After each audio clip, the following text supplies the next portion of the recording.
miles out of the town, so we'll have to go as fast as we can for the bridge. There's a railway bridge here, a pontoon bridge here, and this is the big one here. That's our objective. So the invasion of Europe was essentially staged from Britain. Millions of troops arrived in England, and the fact that they were able to hold out when they did against Germany, essentially alone in 1941, gave the Western Allies a base of operations that, had Britain fallen, the fate of the world and Europe would have been very, very different.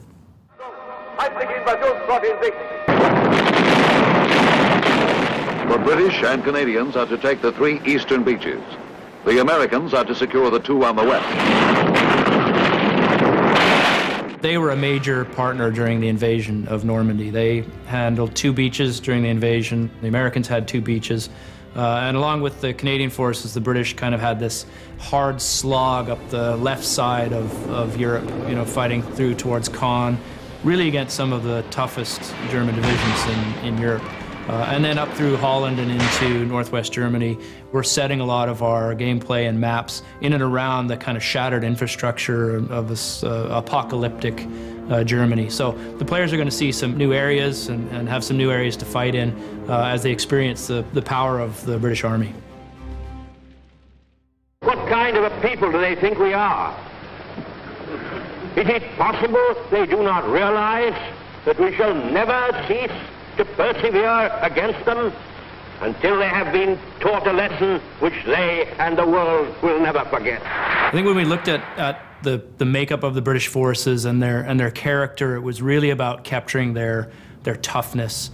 That you look at Winston Churchill, the Prime Minister at the time, and how he typified their character, and this sort of bulldog and chomping down on the cigar, and pictures of him with a Tommy gun, and it sort of captured their resolve and their bravery and their sort of desire to see the war through. I mean, it was tough on them, incredibly, but I think that character was really a big part of the overall vision for the British. So one of the things that might seem obvious to people about Britain is the fact that it's actually comprised of a number of different nations, Scotland and Wales and Northern Ireland, and even England itself. There's broad areas of identifiable culture and accent, and these were things that we looked at as part of our casting process when we were building our unit designs and so on. We wanted, a Welsh engineer because they're tough and rugged and spend their lives in the coal mines, and they just don't take any crap. We wanted a Northern Irish commando because they've got this sort of bloodthirsty twang to their accent that came across really well. The Scottish sniper, a guy that grew up in the Highlands of Scotland hunting game and becomes an amazing sniper. And these are sort of part of the backstories around casting, but also informs how we kind of design a unit and the dialogue we write for it and sort of the flavor we want to deliver in a game. Once this lot's done with, I'm shooting nothing larger than a rabbit or a fat grouse. So one of the things we try to do at Relic is to deliver really varied play experiences, and especially on the Company Heroes franchise.